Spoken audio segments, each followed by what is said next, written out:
How's everybody doing out there tonight? Good, I hope. I'd like to talk about a little issue that seems to be going on and nobody really seems to be talking about. Now, it's about our liberties and freedoms. They seem to be disappearing rapidly.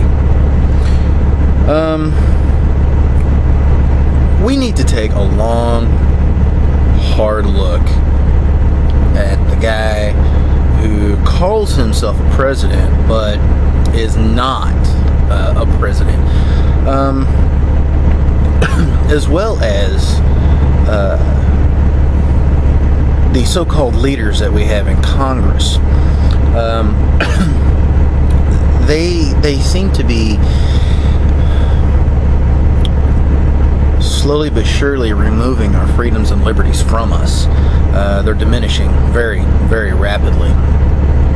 Now, when Thomas Jefferson penned the Declaration of Independence,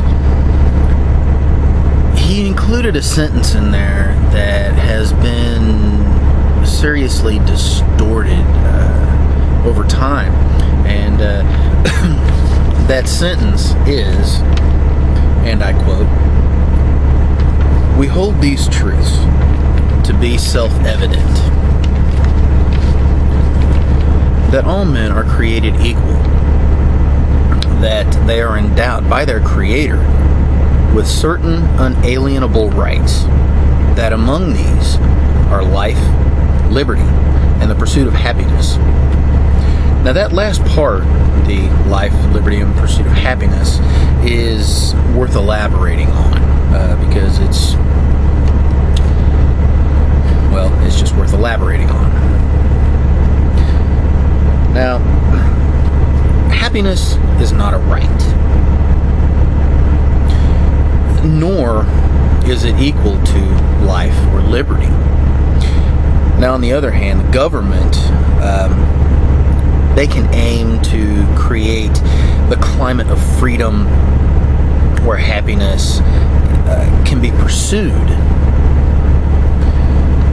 whether it's achieved or not. Now, property is more incisive than happiness because it's in the sanctity of the property or the home that a person can resist the intrusion of government, while happiness really offers no such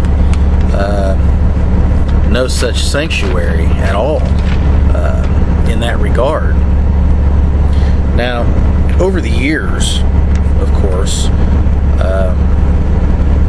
people in the government, there are people in the government that have different views, and they have seriously twisted what Mr. Jefferson originally wrote. Those people who today are mainly Democrats and pretty much all liberals, they're trying to make people think that happiness is a right and that property is nothing more than communal and no longer private. So they pass these laws that slowly take our freedoms and our property, and they believe that if a person has too much money or property, wealth, then some of it should be confiscated and given to those less fortunate. Now, this is not the idea of the Constitution.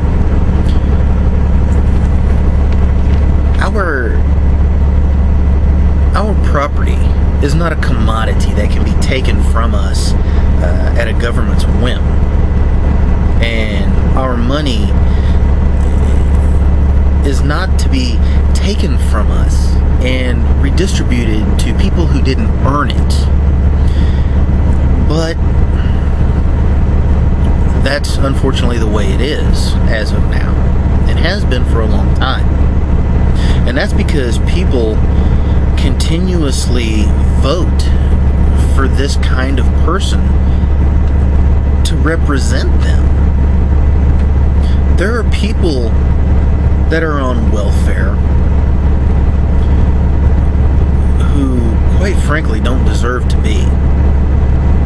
I, for one, am a proponent against welfare because I don't believe that a person should be on welfare. I don't believe that welfare should even exist. All welfare does is creates a voting block for these people to continuously remain in office. And it's time that we as Americans stand up against this statist form of government that is creeping up on us. We need to start believing in what our founding fathers believed in, which is small government, not big government. Small government.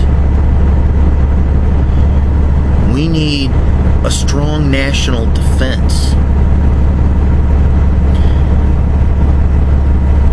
We need to instill in our children personal responsibility for our actions, for their actions. And we need to stop voting these people into office who is going to take our freedoms, my freedoms, and your freedoms, and giving it to people that, quite frankly, just don't deserve it. Think about it. Do you like having your money taken from you and given to somebody who's fully capable of working? I don't. Never did.